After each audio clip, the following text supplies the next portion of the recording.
Hi, good morning everyone. Our motivational topic is about integrity. Integrity is the characteristics of the moral principles of the person. And at kailangan yung taong maintegridad. Itong marunong siyang mag-keep ng promise, mapagkakatiwalaan, at ikaw yung taong responsable sa mga ginagawa mo. Pag sinabing ikaw ay may integridad, meaning kaya mong magrespeto sa iba, alam mo kung kailan ka nagkakamali, alam ko mo kung mali ka na,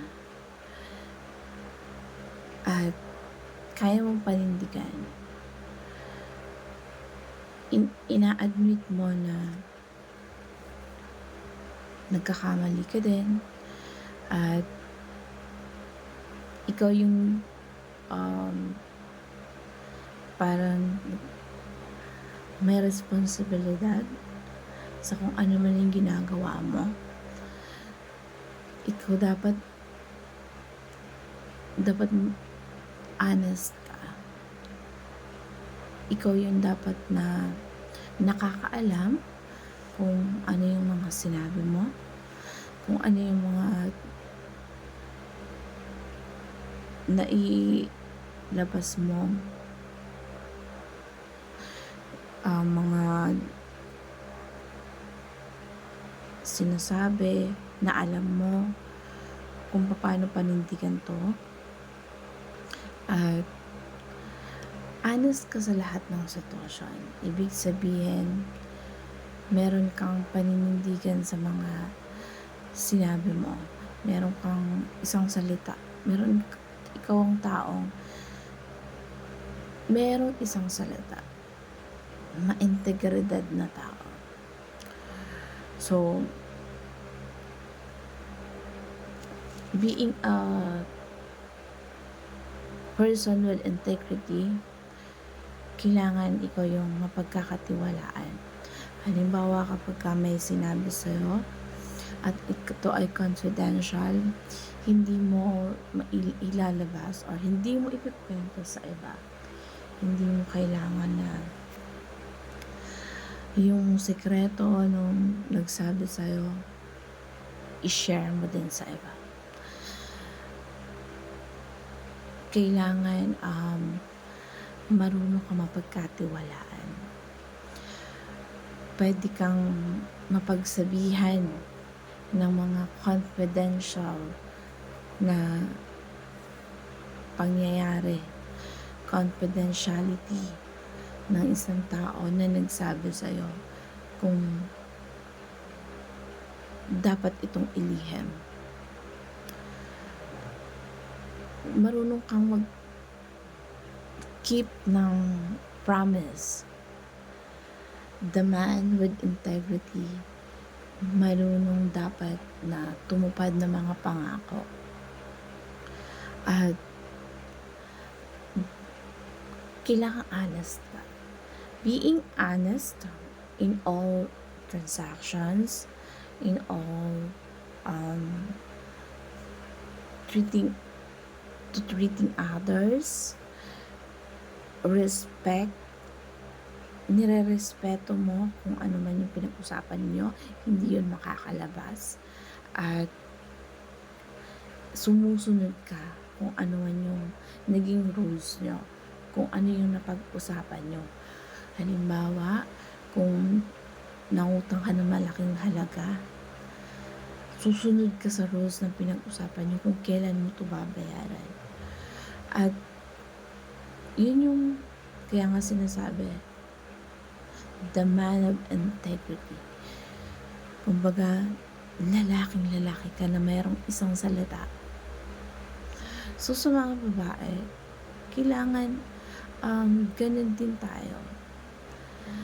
The woman with integrity, kailangan marunong tayong pagkatiwalaan, mayroon tayong isang salita kung kailan yung napag-usapan, tutuparin, at merong pagsunod sa kung ano man yung napag-usapan natin.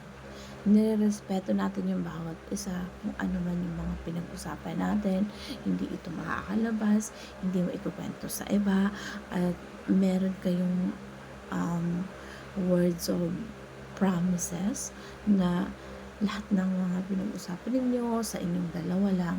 So, dun yung pumapasok yung respeto. Respect sa mga pinag-usapan nyo bilang ikaw na mapagkakatiwalaan at bilang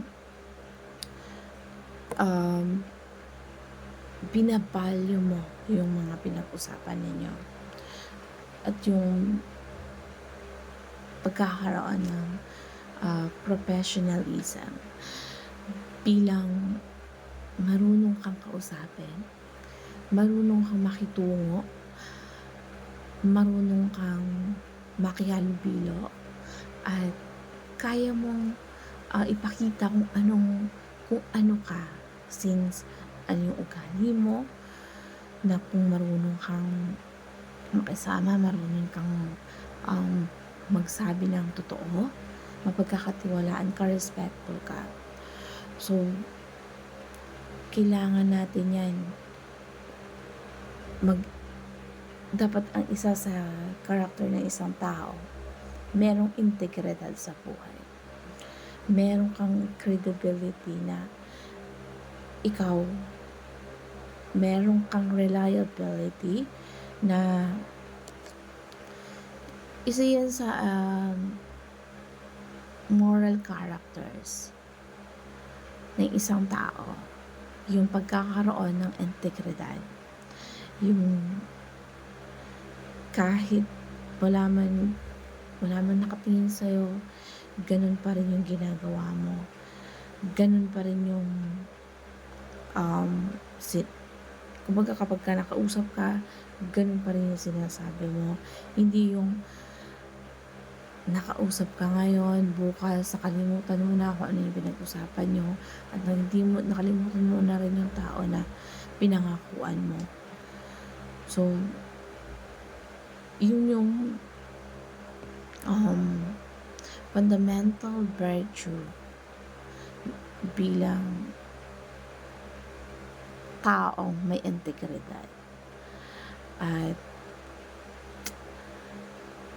pinaka number 1 to na meron yung isang leader na consistent siya sa pagkakaroon ng moral principles. Dahil hindi pwede na bilang ikaw yung leader, ikaw yung team leader, ikaw yung boss, ikaw yung nagpapatupad ng batas, halimbawa, hindi pwedeng dahil ikaw ang nagpatupad ng batas, exempted ka sa batas na yon. Ibig sabihin, kapag kaya mong ipatupad, ikaw mismo nagiging example, ginagawa mo sa sarili mo kung ano yung ipinatupad mo. So, irerespeto nila, gagawin nila, susundin nila kung ano man yung mga ipapatupad mo, kasi alam nila na nakikita sa sarili mo, kaya mong gawin yung ipinapatupad mo. So, that's the character of the definition of the man of integrity, or yung pagkakaroon ng integridad sa buhay.